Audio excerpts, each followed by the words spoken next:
Speaker. I call the Honourable Member Yan Jin. 你好吗？非常好，谢谢 Mr. Speaker. 谢谢。 I'm proud to be able to stand here today to say what a great job the national government has done and is continuing to do in building a brighter future for New Zealanders.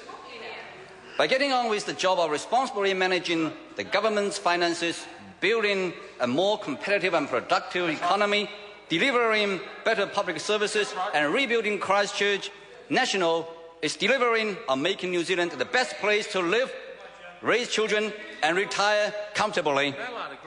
I know members of the opposition will always dispute what we have achieved since we became government in 2008.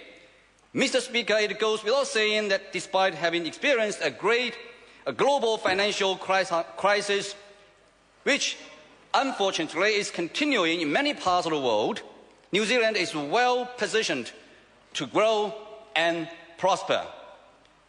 Mr. Speaker, National has worked extremely hard to help the less fortunate in our society.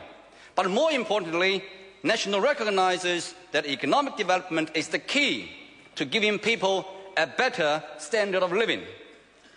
So, Mr. Speaker, in Chinese philosophy, the concept of yin-yang describes how polar opposites or seemingly contrary forces are linked and how they feed off each other to balance and benefit each other. That's right.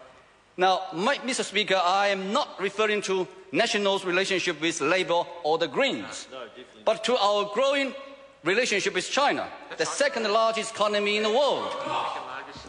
As you know, New Zealand and China are so different in terms of land size, history, culture, language, and in particular, population. Over 1.3 billion in China and against New Zealand's population of 4.54 million. Yet we are moving closer together, which will benefit both countries. Mr. Speaker, this year marks the 40th anniversary of the diplomatic ties between our two countries.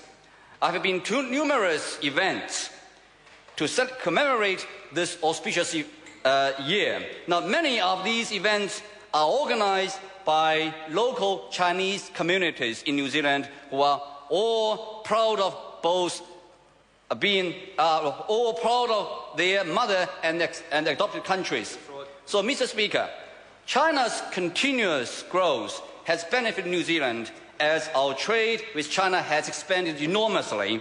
In 1991, New Zealand's exports to China were just $0.17 billion, or 1.1% of our total exports.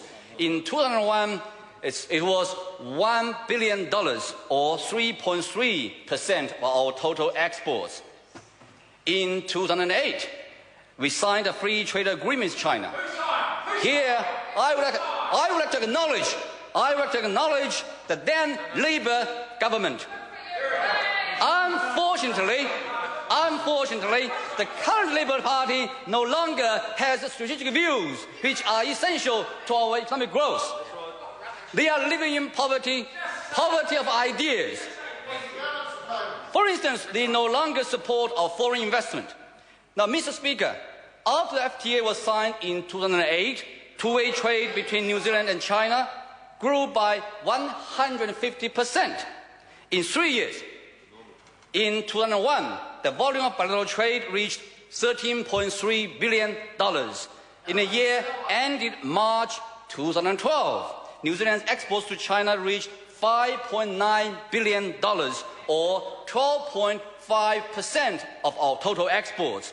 China is now our second largest trading partner and may well be the largest before too long. That's right. Mr. Speaker, we are also benefiting from an upsurge in Chinese tourists.